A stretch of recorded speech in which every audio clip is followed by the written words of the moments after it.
All of us in the youth ministry world have heard the experts tell us about the differences in generations. We have to realize that all of these statements are generalizations that are sometimes accurate and helpful, and sometimes not so accurate and less than helpful.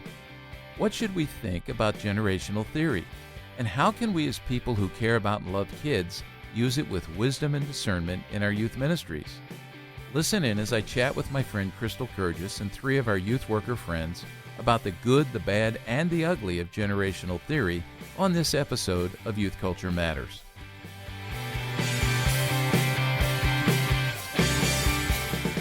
From the Center for Parent-Youth Understanding, this is Youth Culture Matters.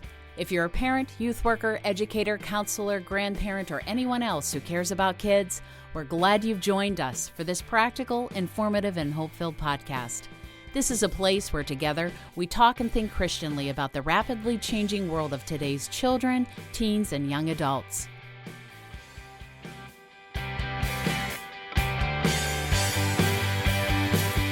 Well, welcome everybody to another episode of Youth Culture Matters. I'm Walt Mueller here at CPYU, and today we're going to have a conversation about something that's been around.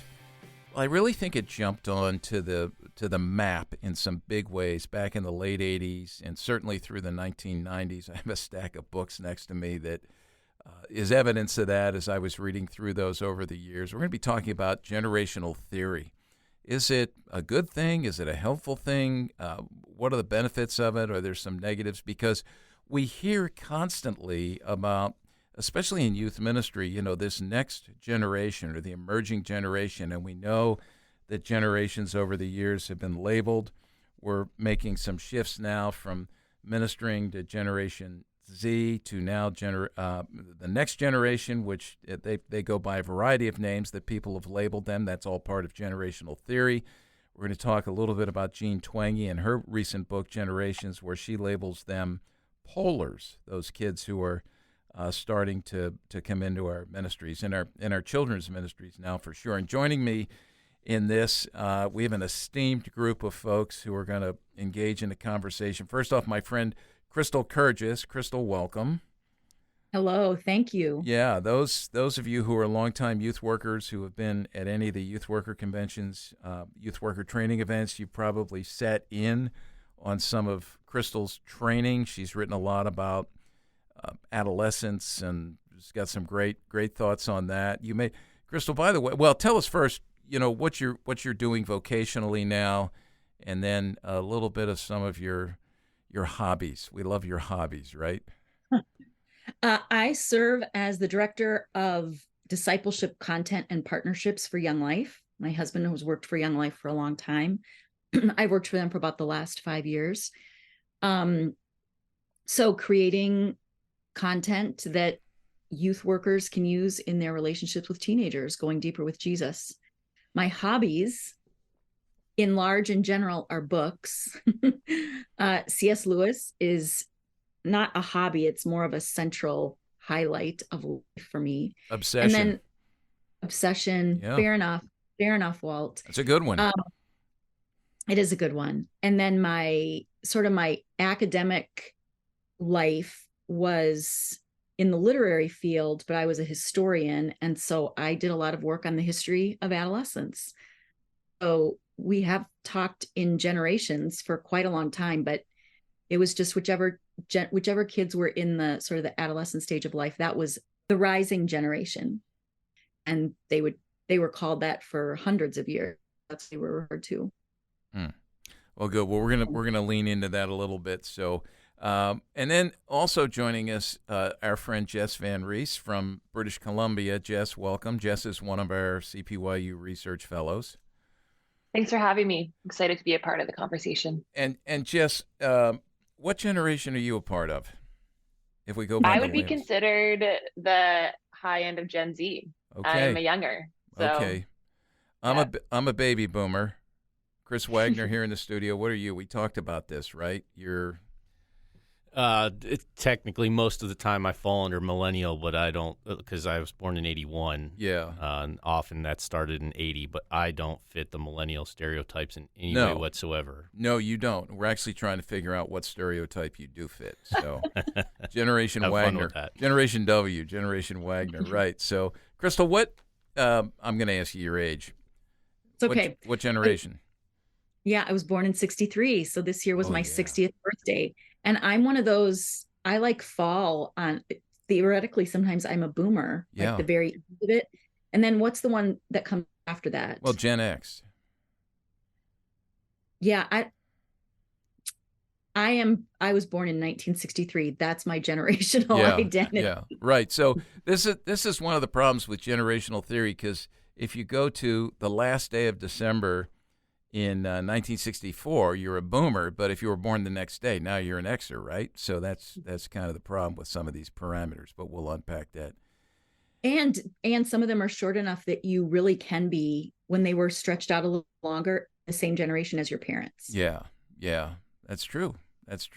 And then Tim McAlpine's joining us, from another Canadian from Calgary. He's a big-time hockey fan. Tim's also one of our research fellows. And Tim, I know we've had you on before, but go ahead and tell people what you're doing there. Joy to be with you. I work as the director of faith formation at a Christian school here in Calgary. Awesome. Well, good. Well, so let me just make a couple more comments about generational theory. I mentioned Jean Twenge's book, which came out earlier this year. It's called Generations. The real differences between Gen Z, millennials, Gen X, boomers, and silents, and what they mean for America's future. I love what Jean Twenge writes. She's a researcher at San Diego State University. Some of you are familiar with her books on narcissism. She had one called Generation Me. The one before this was iGen, which was really good. We've required a lot of our youth ministry students to read that book, and it's been very helpful. One of the things I like about her is she really is data-based, but she also has good sense, and she does not hold back. Anybody who reads what she has written, you're aware that she tells it like it is. And she does that in this book, too. Now, this one's a little bit different. I read it. It's a little more cumbersome. Just out of curiosity, have any of you read this book, or no? Nobody's read it. So I am recommending it, but I'm saying this is not, one that's going to grab your brain and you're going to sit there for hours and you just suddenly look up and go, wow, where did the time go? It's very data-based, and she's looking at all these studies. I mean, she has like a pool of, I think it's 39 or 29 million subjects in all these longitudinal studies that have gone on for so long, almost 30 studies. And so she's unpacking a lot of data to look for commonalities and things. And I'll explain a little bit of where she's gone with this. But this really sparked my thinking, because over the years I leaned into generational theory and was trying to understand it, especially in the 1990s, early on with CPYU. A lot was written. Many have read books by Neil Howe and Bill Strauss, 13th Gen, The Fourth Turning, Millennials Rising. There's others they've written as well. And I think as they were writing about this and making generational theory more popular, a lot of Christians then started to weigh in. So I pulled some books off my shelf. Now, one is called The Ambitious Generation, America's Teenagers, Motivated but Directionless. That was by Barbara Schneider, David Stevenson, not written from a Christian perspective. But then Wendy Murray Zoba wrote a book published by InterVarsity Press called Generation 2K, What Parents and Others Need to Know About Millennials. It seems like the millennials were really the big deal. Generation Next, What You Know About Today's Youth by George Barna. A really helpful book that I still recommend is one by William Mahidi and Janet Bernardi. Janet Bernardi, I believe, worked with she did campus ministry. Mahidi was a counselor, and he was counseling Vietnam War vets, discovered that the same kind of trauma, the PTSD that they were experiencing, he was seeing in Gen Xers. So they wrote this book together called A Generation Alone, Xers Making a Place in the World. That was very helpful. Dave Overholt and James Penner, a couple of Canadians I know, wrote one called Soul Searching the Millennial Generation. Just a couple more here. Tim Selleck, Dieter Zander. This was a big one back in the 90s. Inside the Soul of a New Generation, Insights and Strategies for Reaching Busters. That's Gen X. And then Tom Rainier wrote The Bridger Generation. So those are just a sampling of the books. There was so much being written. And so I think we really started to lean into this. And after I read Twangy's book, I got to thinking, we lean too much into this. In fact, I was on a panel at a youth ministry conference in the Southeast about a month and a half ago, and one of the questions that they leaned into is, like, if you had the audience of all the youth workers in the world, you could say one thing, what's the wisdom you would give them? And one of the panelists talked about, leaning into generational theory, and then, rattled off a bunch of characteristics. And I thought that's helpful, but it can also be not helpful, because if that's who we believe our kids are, we don't give them any latitude to be anything else. And so that's one of my critiques. So I wrote this little piece, just a couple sentences. I'll read this. I posted this on social media. Generational theory and studies are a relatively new discipline. For those of us in youth ministry, they can be helpful in painting an overarching general picture. However, if we lean too fully into these generalizations, we might assume a posture of catering to the emerging generations and encouraging them to live further and further into the stereotypes, rather than correcting them with the truth about God's good design for his image bearers. What I was trying to say there was, basically, we just affirm kids, say, well, that's who they are, right? That's who they are. We don't think a whole lot about maybe the who they are is not who they should be, and then, therefore, we don't minister to them or perhaps challenge them or encourage them in the ways that we should. So, Crystal, you saw that, and then you included a link to something you had sent out to all your Young Life folks titled Thinking Outside the Box, Personalizing Generational Stereotypes. I read it. I thought, this is good. We have to do a podcast. This will be so helpful to parents and youth workers. So can you just summarize a little bit of what you said in that? I know we'll unpack more of it as we move on. Yeah, I think the basic thing is most people in youth ministry are about not labeling kids, like getting to know kids individually. And then on the other hand, we're doing that often through the lens of generational theory, which labels and boxes kids. It's like exactly the opposite of what we say we want to be doing. So I just, like you, I'm concerned that we get all caught up in the new ideas that come out and how interesting they are. And we end up knowing more about Gen Z or whatever generation it was when someone was in youth ministry.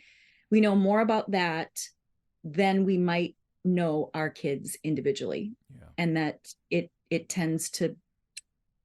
leads to the possibility of boxing them up and labeling them and not doing the very thing that we are in youth ministry to do, which is know them as individuals and love them as individuals and minister to them as individuals. Yeah. Yeah. And this is the problem, as I think about reading these things and people who lean into this, and there's articles popping up constantly by folks who are youth ministry practitioners or trainers that talk about generational theory. And if we go into the room with a group of teenagers having read all this, these preconceived notions, we see them through that lens rather than really seeing them for who they are. So let me go to Jess and Tim, and I'm just going to throw this question out to you, in regards to generational theory. Have either of you read much, or have you lived into this? And if so, how has it been helpful and maybe not so helpful?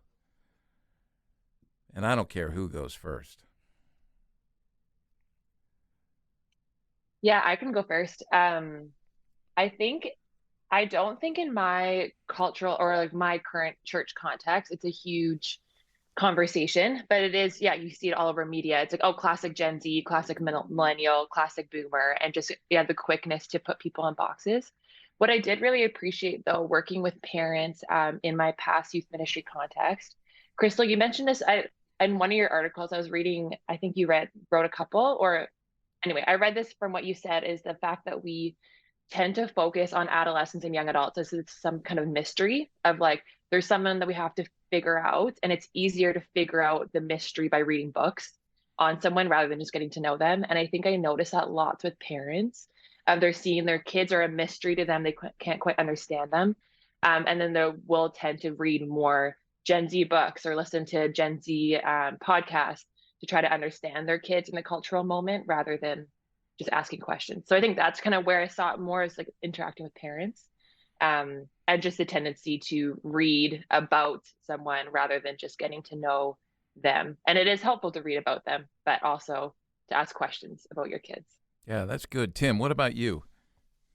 Yeah, I mean, I hadn't read a ton outside of maybe some sarcastic comments about the younger generations in regards to their ability to persevere. I remember even in college one time, just a passing comment being made. Well, there's studies out there that are saying generations change every 18 months. Was kind of like, and at the time, kind of like, well, I don't know what that means, but I find in my context, anyways, like our school's K-9, so it's specifically the junior high kids that I work with, where I would have experienced more kids leaning into a generational theory identity. So this is who we are. This is kind of, and almost to a degree neglecting any sort of biblical understanding of Imago Dei, what God says in His Word about who they are. And I think I love what was already been said. I think getting to know these kids as individuals is a crucial thing, because I have some students in grade 9 that I would label they are old souls. They've got this maturity about them. They would fit in really well with the millennial crowd at 14, if you will. And so. I'm really looking forward to the conversation, but that's been my experience up to this point. Yeah, that's interesting what you said there, that a middle schooler would be self-aware of generational theory in terms of how they're being labeled, and this is who we are, which can become, I think, in many ways just an excuse, to be that way, as opposed to, and this was one of my concerns, right? I think we need to be challenged, all of us, out of our broken desires and sin patterns, things like that, rather than just saying, well, this is who I am. You're not going to change me. But seeing themselves identified more in a cluster of people or a large cohort of people their age, their peers, in terms of how, experts are labeling them, as opposed to, I like what you said, finding their identity in who they are biblically, right? Who they've been made by God to be. And I'll just say this, as you say that, the identity conversation is so big right now. When I get asked about what are the biggest issues youth workers and parents need to be aware of, that, the stuff that kids are kind of percolating in or stewing in the soup pot of culture, I would say the identity conversation is one of those, because as I've said before on the podcast, when I was a kid, I didn't even know what identity was. We didn't even use that word unless we were, dressing up for Halloween and we were putting on a false identity. But now, it's a huge, you got to create your identity. It's not given, you assume it. And this is one of the issues, where I think what you just said there, Tim, we hear this more and more. Well, that's who my generation, that's who we are. That's who I am. And so we assume, we choose this, I think, in many ways, and it's coming from perhaps the wrong place, although it could get things right, and I think there's benefits to it.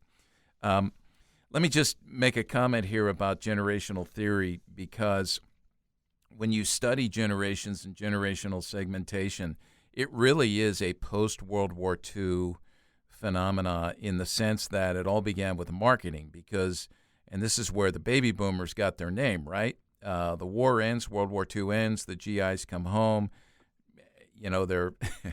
they're back with their wives, they're back with their girlfriends, whatever, and there's this baby boom. Suddenly all these kids, there's, post-World War II economic prosperity, so you've got a growing population of young people with unprecedented, financial opportunities or disposable income or wealth.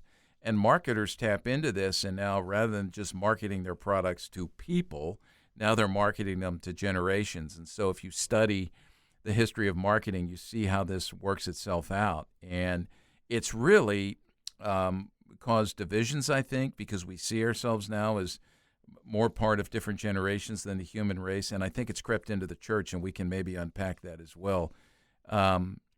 Tim, you talked about, speaking negatively about younger generations. I have to say, I have been on the receiving end of the OK Boomer content or comments. So, Crystal, have you ever heard that? OK Boomer? You're just, you're so much more hip than I am. So I don't know. But it's because I'm right on the border. Yeah. Well, the first time I heard it, I'll just tell you this: it was from Kenton, who used to work with us here. So that's not surprising, right, Chris? He just whenever he'd take issue with something, I'd say, "Okay, boomer," So had to discipline him. He's not working here anymore. So Ken, if you're listening, give me a call. Right? That's such a boomer comment. All right, we're going to take a break, and we'll be back to continue unpacking generational theory, the good, the bad, the ugly, as we chat with Crystal Kirgiss. Stay with us.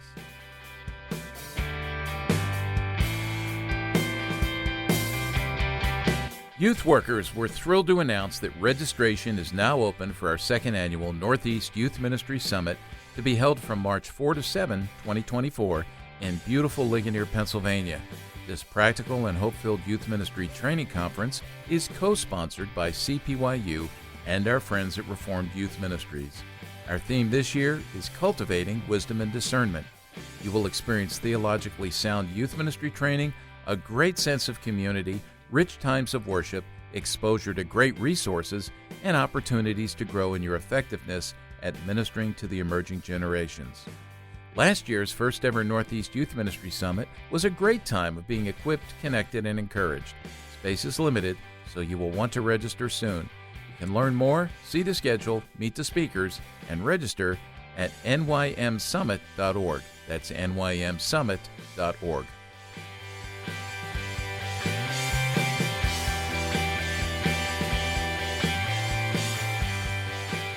Well, welcome back, everybody. We're having a conversation here about generational theory and youth ministry and even parenting. So far, we've been chatting about this. And I forgot to ask Tim. Tim, what generation are you from? I'm from the millennial generation. Okay, born what year? 1982. Okay, front end of the millennials. And by the way, for those who might not be familiar with this, some of the labels and the dates. Now, this is somewhat fluid depending on who you talk to, but very, very closely aligned. The differences are not that marked. So I'll just read what Jean Twenge has. She talks first about the silent generation, and they were born 1925 to 1945. The boomers, born 1946 to 64, so that's post-World War II. Gen Xers, born 1965 to 1979.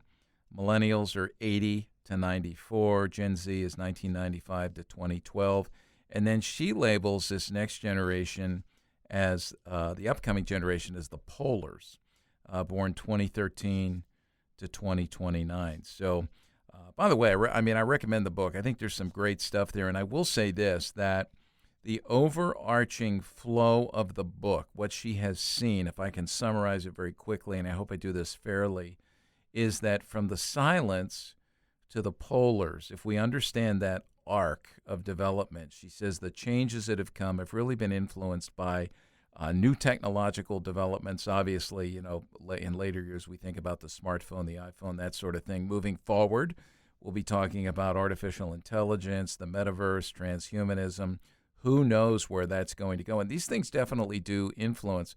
But in an overarching way, she says we've moved from a more community-minded type of living with each other to more of an individualistic type of world, which certainly when you think about identity and how we frame that, or how young people are framing that, how the culture at large is framing that, you see that, celebrating individualism. We've had lots of conversations on past podcasts about that. I would go back to Carl Trueman, and Chris will put a link up to this, talking about expressive individualism and how that works itself out. So, again, one of the reasons why I like Twenge is she's not really pigeonholing people, but doing that. Crystal, during the break, you had an interesting thought, an interesting comment. I thought it'd be good for you to state that so everyone can hear it, and let's work that out. Maybe we'll fire you some questions.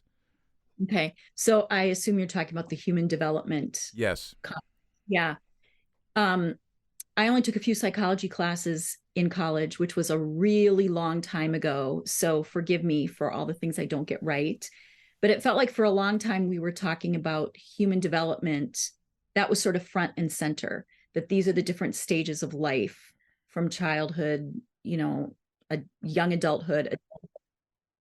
I don't know what we call the next one, old age. I don't want to call it that because that's the stage I'm in now. But and we pigeonholed people into a certain stage of life, which actually is a practice that goes way back to before the Middle Ages. As a medieval historian, I see this. That was very prevalent then as well. And I would love to talk sometime about how they defined youth, because we would all laugh at it and how similar it is to today. But my understanding is that human development theories have fallen a little bit by the wayside as concrete, empirical, scientific things, because much of it was anecdotal. And I'm just wondering if this idea of generational theories is sort of slipped into that space, and that's what we're talking about now. In the end, maybe they're doing the same thing. They're putting people into a certain stage of not their life, but the life of everybody on the planet. And the one thing it doesn't take into account that we discussed a little bit earlier is the thing that I find interesting about generational theory is when they say, here are the main cultural influences that have shaped this generation, whatever it might be. But those same influences exist in my world too. So even though I'm not Gen Z or Gen whatever they all are, those things are influencing me as well. So we often pigeonhole the influences too and act like they are only working on one generation when they're working on all of us. At least that's my observation. Maybe in different ways, but they're working on all of us. That's a good point. And I want to jump off of that and throw something at Jess and at Tim related to that, because you've worked with students, you've both worked with students, and you've worked with parents. And I know that, one of the things I hear all the time now that parents are most concerned about are, it's technology, smartphones, social media, that sort of thing.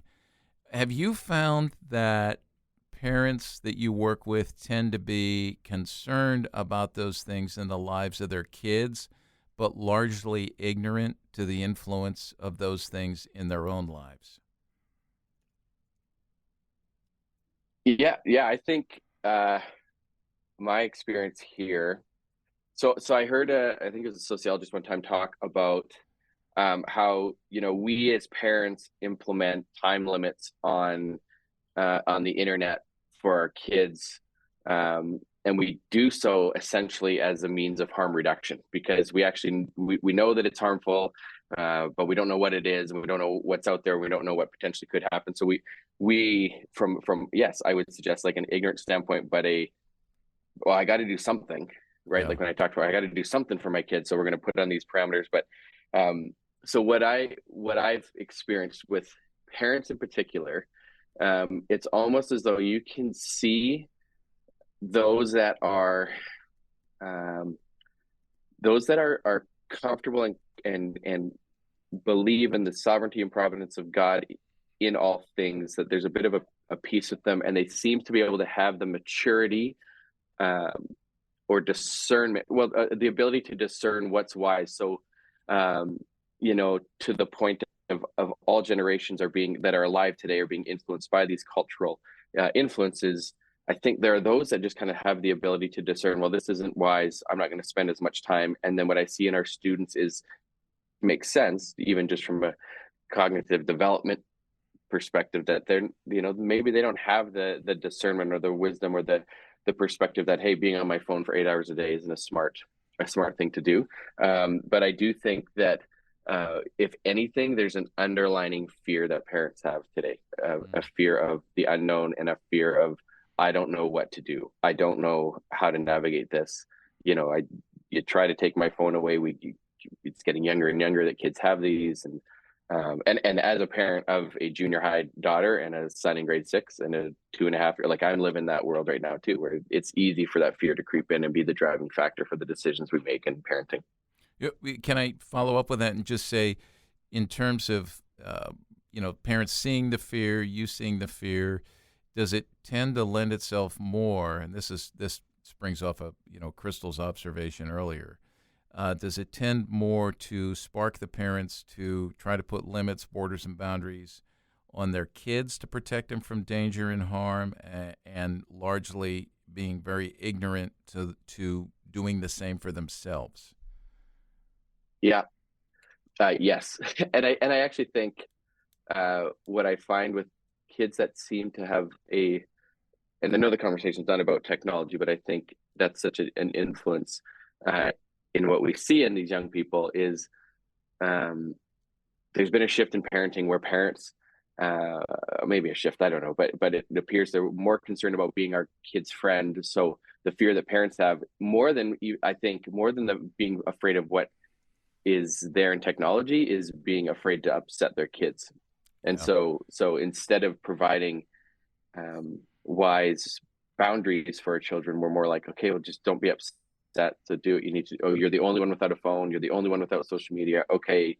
And we allow them to be exposed to these things, and we put the responsibility, the internet, on our 12-year-olds when we don't navigate it well. And I would 100% agree. I think, when Jesus speaks of, you say, you hear it say, do not commit adultery. I say to you, if you've got the intent in your heart, you've committed adultery. Cut off your hand, gouge out your eye. Like, are we doing the hard stuff as parents to put in those boundaries in our own lives that then we can pass down to our kids? I don't know.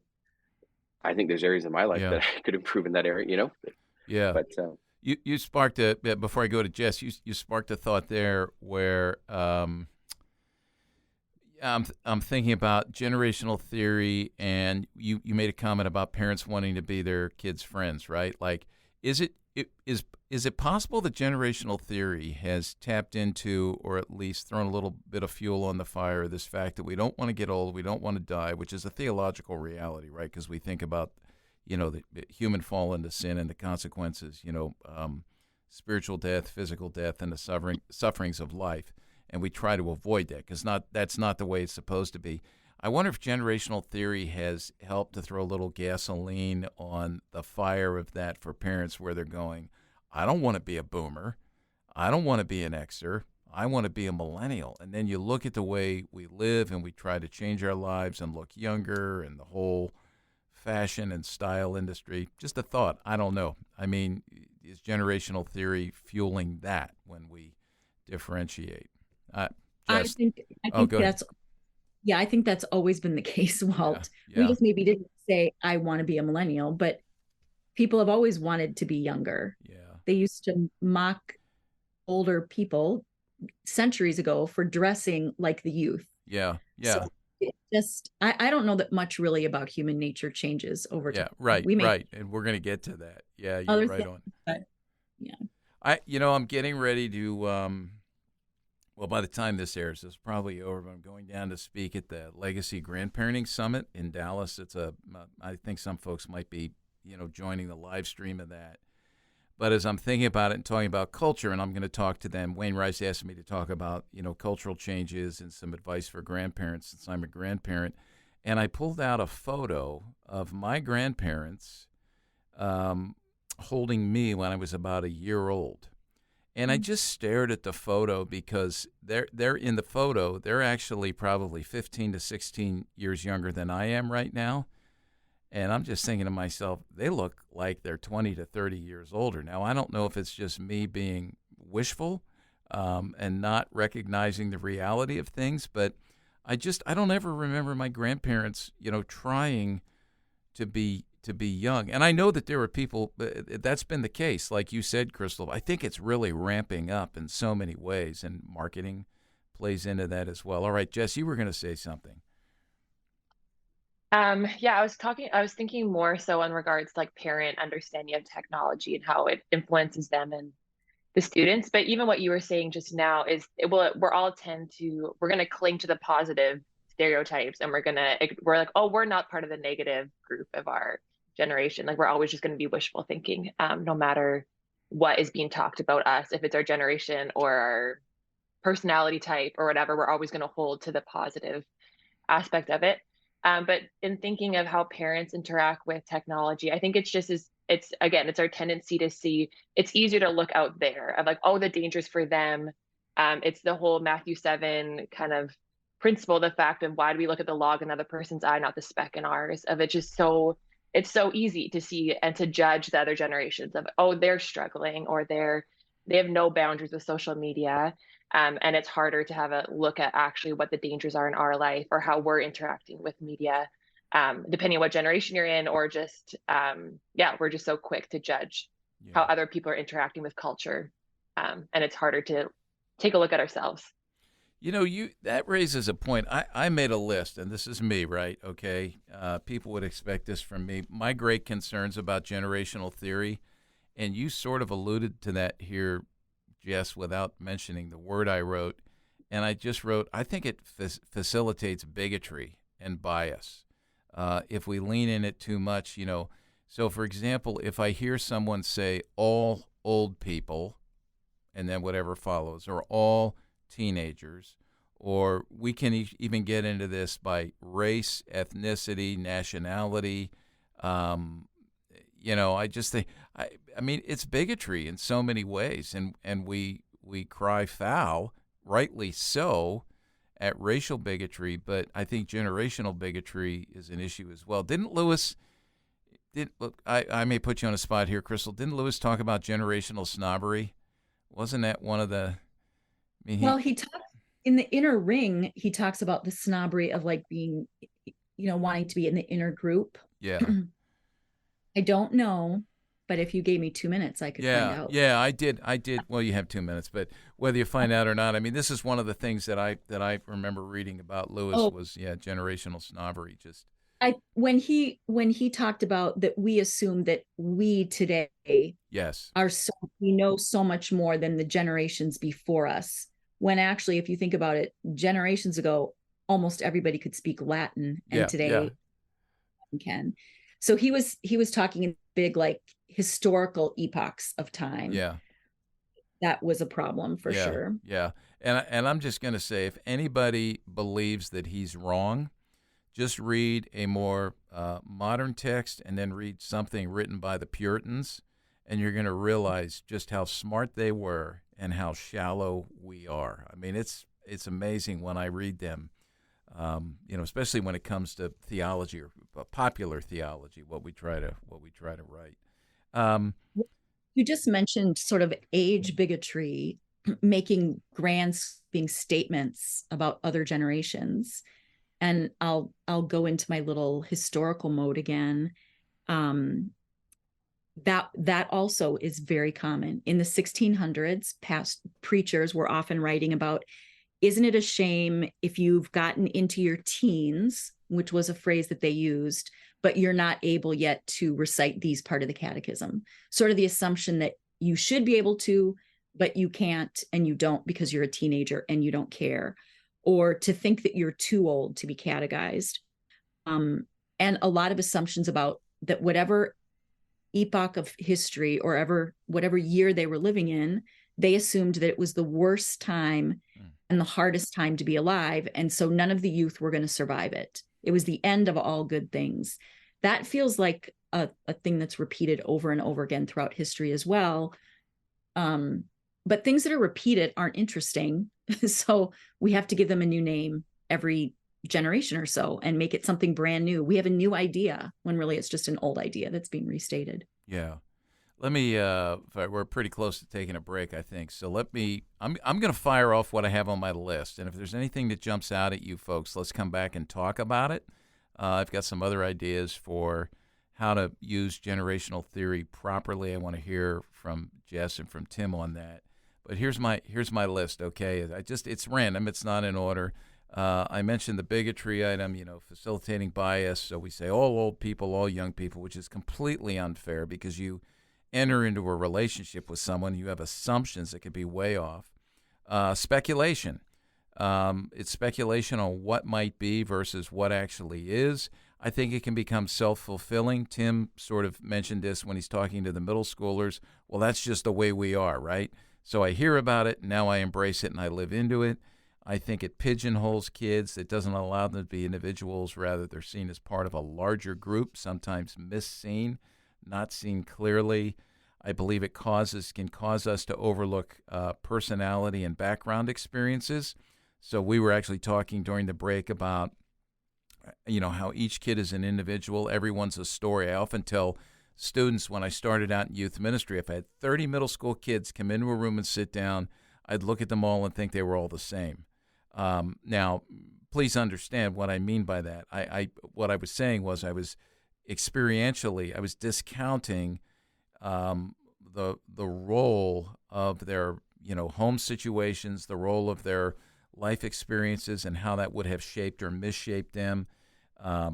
So I think that's a big thing as well. We talked about adverse childhood experiences. I think we did a podcast on that, Chris. So if you would add a link to that, adverse childhood experiences, there's some valuable information that comes out of that helps us understand kids individually. Then the other thing is Yuri Bronfenbrenner, who was a developmental expert and theorized what he called ecological development theory, which is not stage theory, which is what Crystal and I or what Crystal was mentioning earlier. He talked more about influence theory and how things influence us for better or for worse. So, and by the way, that takes into account sin, which is huge in this discussion, because this is one of the things that I think Howe and Strauss really missed out on. They don't have a biblical worldview, so they're not understanding that we are already broken, original sin, and that the biggest problem facing every generation since our first parents is what? It's human sin. It's our brokenness, our inclination, our default setting to do the wrong thing. All right, just a couple more. I think it causes division. It undermines intergenerational ministry. Hey, how have we lived into this and segmented the generations in our churches? And I think we're starting to wake up and realize, boy, that was a bad move. Obviously, there has to be, unique youth group settings, Sunday school settings, age group like that. But at the same time, I think we need to be together and worship together. So I'll just end with this. I don't think it takes into account theological realities, obviously, and then cultural context as well. That was one of the things back in the late 90s when I was reading Howe and Strauss and I was writing some responses to them. They weren't taking into account the rise of postmodernism and moral relativism and the loss of truth, which I think plays into this as well. So we're going to take a break. When we come back, we're going to get a lot more practical here. We've been speaking theoretically about theory, so we're going to liven it up a bit when we come back, and we want to give you some thoughts on how to use generational theory in good ways, and then how to maybe jettison it and not lean into it so much in some practical ways as well. So stick with us.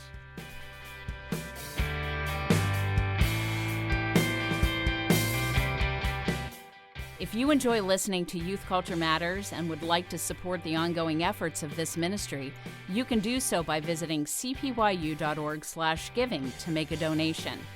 Your prayers and financial support make this podcast possible.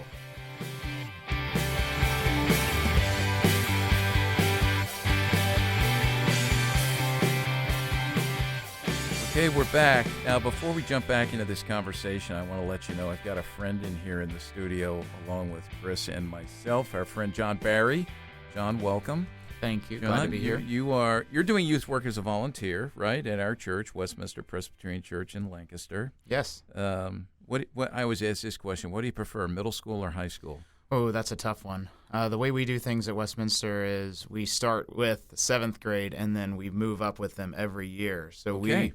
We look to build long-term relationships with the kids, and that's I don't know that I have a strong preference for middle school or high school, but I love being able to build long-term relationships. But you have a small group now. I have a small group, yeah. What grade are they in? They're in 9th grade right now, so they're a lot of fun. They're kind of transitioning between that middle school mindset and that high school mindset. Yeah. Well, the reason I'm asking John some questions is you were at our Northeast Youth Ministry Summit last year in Ligonier, Pennsylvania. I know we want to let people know about that. It's going to happen again. March 4 to 7. Is that right, Chris? March 4 to 7 of 2024 in Ligonier. You can go to nymsummit.org to learn more about it. Our theme is cultivating wisdom and discernment. John, you were there last year. Any encouragement or I think you have good things to say about it. I do have good things to say. Yeah, it was a great experience in multiple ways. I think just taking the time to step back, to think about ministry, to be with other people that are focused on youth ministry, and to think about what we can do to better love these kids, I think is so important. To take advice from others who are in the trenches together, to hear about their experiences, to have breakout sessions focused on specific areas that really are tailored to individual ministry struggles, to areas of personal growth. It was a really encouraging time spiritually for me to step back, and I know that it had a big impact on our youth ministry as a whole, as we were able to dig into areas where we have potential to grow and just to build relationships with other people in the trenches with us. Yeah, and we had you had the team came. Yep. So there was a large group of the volunteers. Not everybody was able to come, and that was very helpful, and it was fun to have time for our groups to scheme and strategize together right in the moment as they're planning to head back. I'll just say this: one of the great things about this was it was not huge, and that's by design. Yep. And we're at a camp setting, and it was a great setting, a beautiful setting in Ligonier. And one of the things that came out of it was the community building that took place around the meals. Was amazing, and that was. I'm looking forward to that again. So yeah, absolutely. I think just having the space to be able to build relationships and interact with other people, learn from their experiences, and taking the time and space to have that. I like to say that things actually get accomplished in our inefficiencies, and so having that extra space to be able to get to know people, especially around the dinner table, was just a blast. Yeah, if that's true about inefficiencies, I've got a lot of good things that can happen in my future because my inefficiencies, it's a long, long list. So, yeah, thanks, John. And again, people who want to check this out, go to NYM Summit. Is it nynsummit.org or nynsummit.org? I'm drawing a blank here. I couldn't remember if it was .com. nynsummit.org. You can link to it from our homepage at cpyu.org as well. Cultivating Wisdom and Discernment. We're excited to hear from Dr. John Curry and a real great guest along with everybody else who will be there, Darby Strickland, who is going to take us into the issue of abuse, which is huge. We're all wondering about that, and it's very helpful what she's done. So let's get back to, thanks, John. Let's get back to our conversation here. And Crystal, we were going to lean into you here coming out of the break. You had some great comments, thoughts. Well, I just wondered if generational theory, I'm sure some people who are just academics and think that way want to learn new things, but it feels like maybe it's in response to what was perhaps a straw man argument, like we don't know each other well enough. How will we know each other better? Let's get this information. And my question would be, if after all of our generational theory research and books and podcasts and data and posts and everything else, do we know people better than we did before? Do we, like was just mentioned, do we know better how to build relationships and be with other people? Has it brought about any improvement, or is it just we have some information and knowledge? I don't know that I'm a better youth worker today because of having read a book about Gen Z. Reading a book is never going to replace the hours that it takes to spend with someone and get to know them. And it feels like because you can package generational theory in kind of flashy things, that it has the potential and has, in some instances, taken center stage and moved individual people off to the wings or as a backdrop when it should be totally the other way around. If it's going to serve us at all, it can only serve us as a backdrop, as an informational piece. But if we had to ditch one thing or the other, I would say we ditch generational theory, and spend more time with people. That would be a win in the end. Because knowing about a generation is not going to help me know people any better unless I do the hard, long work of spending time with those people. Mm. Well, and this is where I want to shift gears and really get practical here, because I think we've talked a little bit about the good, the bad, the ugly, and I think I like what you say about a backdrop, putting it in the background, and it can be helpful certainly in that ways. But I want to lean into you, Crystal, also Tim and Jess, since you folks have been and are boots on the ground youth workers.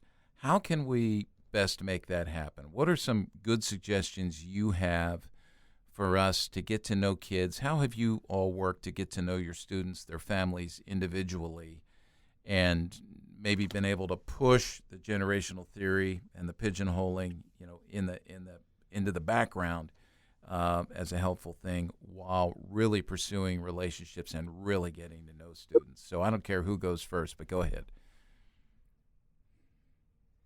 I found it most helpful to do both small group discipleship focus to see how kids interact with their friends, asking more group discussion questions, but also a high focus on one-on-one relationships. So just asking a kid to go for a walk, to grab a bite to eat.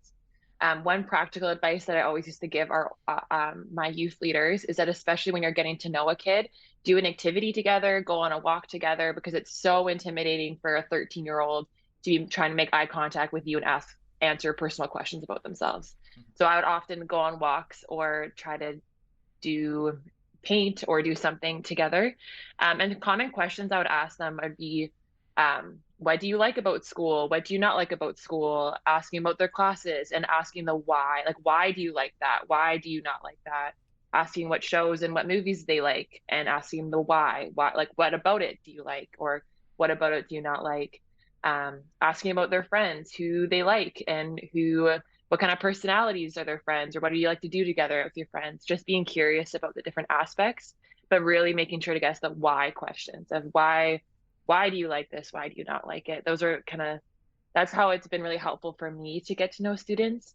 Because I'm even so quick to put people in boxes depending on their family. If I know their parents, I assume the kid is going to be this kind of way, where so quickly you realize that kids are very different than their siblings and have different opinions than their parents. So you just have to be curious and ask the why questions. Yeah, I love that. So open-ended questions. That's some great advice that sometimes we just forget. And just the one big overarching question, I think you got to this, is, tell me your story and get specifics about the stories as well. Tim, what about you? Yeah, I love that. I love what Jess said there. I think if everyone could, every youth worker could work in a school, that would also be helpful, because I have this advantage where, for 10 months out of the year, I have students around me for 30 to 40 hours a week. But it is, even in this context, it's still being intentional, as far as, I don't know, asking God for discernment. And when I'm with a student, I really like what Jess said there. And I think using phrases like, tell me more about that. And my propensity or tendency to have a student say something and inside think, wow, what a waste of time. That's kind of dumb. You should not do that. And want to just say that to them right away. But just trying to get myself to a place where I'm like, that sounds really important to you. Can you tell me more about that? Can you unpack that a little bit for me? And I think what I've found is, over the course of time and through, intentionally developing these relationships, opportunity does come where God provides me time where I can speak wisdom, where I can challenge, where I can encourage, where I can affirm. But I think the assumption, maybe it's just me, but I think the assumption of some youth workers, if not many of us, is that we automatically have a voice in a student's life. And because of our position, we just get to tell you, even though it might be true, and not that I'm ever shying away from speaking truth. I probably lean more towards the I'm going to just tell you what's true, and it's going to sting in the moment, but you'll thank me 10 years down the road. But have learning that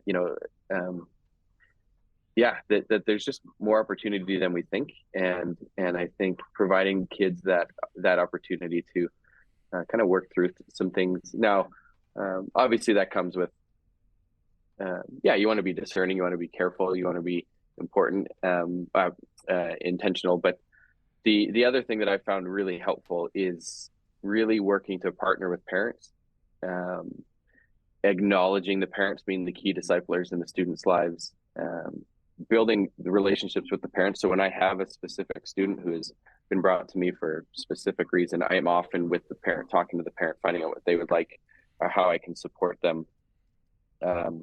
And again, but I feel like I'm in an advantage because we're coming to school, parents have to sign our statement of faith, that kind of thing. So we've got that relationship. But and then finally, I think even when it comes to generational theory and maybe what might be helpful, I think there's lots of the talk of the expressive individualism, and I love Truman's work on that. And I think what I've come to realize is there are a number of individuals, and their individuality can't be ultimate, but it is important. And I think, Crystal kind of touched on this too, but just like these are individuals, these are kids. And I think as soon as they sense that I care about them as a person, guards seem to fall, and the relationship seems to develop a little bit quicker, where there's more opportunity to speak the truth and to talk about stewardship and to, I think, because I think the intent of the heart, there's nothing new under the sun, as we know from Ecclesiastes. And so they're trying to help our kids navigate what they think is brand new, shiny and bright from a biblical perspective. That's like, hey, God was there when this has happened in the past. God is with you today, and God will be there in the future. And none of these things are catching him off guard. But anyways, that's it. Yeah, good. I'm a boomer. I can say that out loud. I didn't actually know what I was until I wrote that blog post, and I thought, I better figure out what I am so I can comment on this stuff. Live into it. I love school ministry, and they are Zs, right? Are they Gen Zs? For the most part, yes. The gap between that disappears if I know how to listen well and ask good questions. The generational gaps are gone because everybody wants to be heard, and everybody wants a chance to be asked so they can talk about what's going on. And so in my mind, if any youth worker, any parent, any teacher learns how to be a better listener and learns how to ask good questions, you are positioned to have really good ministry. And I found that I tend to do, whether I realize this or not at first, 3 things when I listen. I either invite a kid to go deeper into the specific thing they're talking about, tell me more, those kind of questions, Jess, that you mentioned, or why did you feel that way, or why do you think that happened? So I can go deeper onto whatever that thing is. I can go wider and ask them about the other people who were involved. Why do you think that person felt that way? Why do you think they responded that way? Or when the moment is right, I can pivot to something else. I can tell that this maybe isn't really the thing that they want to be talking about, that there's something underneath, and I can help pivot with another question. If we know how to do those 3 things, we can have any conversation with any person of any generation and get to know them better in a way that will far transcend what any book is ever going to tell us about their generation. I think that's true. Yeah, I like how you said gaps disappear. Gaps disappear. I want to go back to Jess, because Jess, you had said something about age-based ministries. And I think sometimes with the way we divide people in the church, we basically are throwing fertilizer on those gaps and really causing them to grow. Did you have some thoughts on age-based ministries? I think obviously age-based ministries organizationally, they make sense. But I think the temptation with it then is to cater to a specific age group. And I think ultimately the temptation is to lower the bar of, like, if you take the generational theory, you say, this is who they are. This is what the classic stereotypes are, depending on what age you're talking about. And it's the temptation, because we want to meet people where they're at, but that will lead us to lower the bar and to over generalize our message, over contextualize our the hopes and discipleship strategies, where I think instead of getting to know the people and understanding that, like, middle schoolers need worship and they need to learn how to pray and they need to learn how to read scripture. Yes, we have to contextualize it to their learning, where they're at with their brain development, but that doesn't mean we need to cater to them and lower the bar from where they at. The same way with our seniors ministry and our parent ministry, we need to continue meeting people where they're at, but pushing them and raising the bar so that they will grow. Mm-hmm. So I think that's just the danger I see when we overemphasize generational theory within age-based ministries. Yeah, this is so good. We need to bring this to a close and wrap it up. And I'm going to share this. As I was thinking about generational theory, we sometimes forget the common threads that make us all the same, right? We're all created by God for a relationship with God. We're created in the image of God. This is where we need to find our identity. For those of us, obviously, who are in Christ, we find our identity in who we are as adopted sons and daughters of God. And that spans, generations, and it spans generations not just in the time that we live now with who's living, but generations over time. And so there is this common thread there. and I pulled a couple of books off my shelf that were written by Douglas Copeland. I don't know if anybody's read anything by Copeland, but Canadian guy.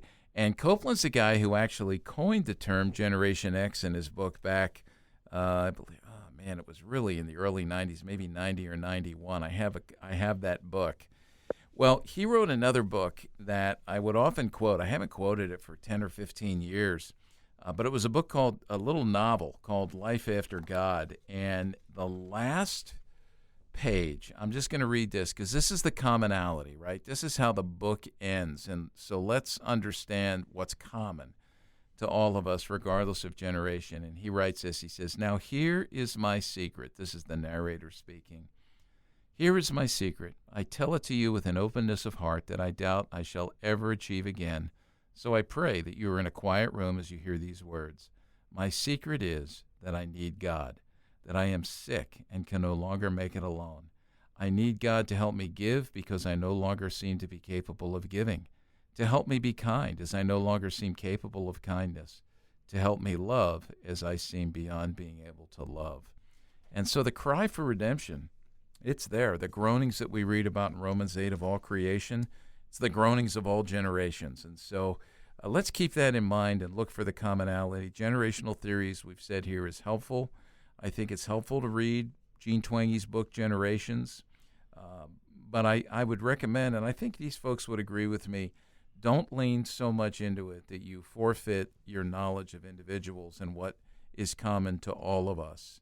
And we did warn you about some of the aspects of generational theory that really aren't helpful, that can undo moving forward in our ministries. So I want to say thank you. Jess, thanks. Tim, thanks. Welcome. Crystal. Hi, Joey. Thank you. Crystal, would you just mention the title of the book on adolescence that you wrote? Oh, it's called In Search of Adolescence, a New Look at an Old Idea about the history of adolescence. Yeah. That could actually be the title for a book that older people are writing a tips and tricks for how to stay young, right? In search of adolescence again. That's not what it's about. I know it's not. I know. I'll write that one. I'm living in the midst of that, right? We see that all around us. But thank you. And thanks for writing. It was a great book, and I've sat in on some of your seminars on that, how we look backwards. So, Chris, thank you for taking care of things here. As we mention always, any of the books, any articles, anything at all that's mentioned on the podcast, Chris will include links on the homepage for this player. You can go find that at cpyu.org. Again, that's cpyu.org. John, thanks for popping in and talking about the Northeast Youth Ministry Summit. We're looking forward to that. For all of you who are listening, thank you, and we'll catch you on the next episode of Youth Culture Matters. Thanks for joining us for Youth Culture Matters, a podcast from the Center for Parent-Youth Understanding.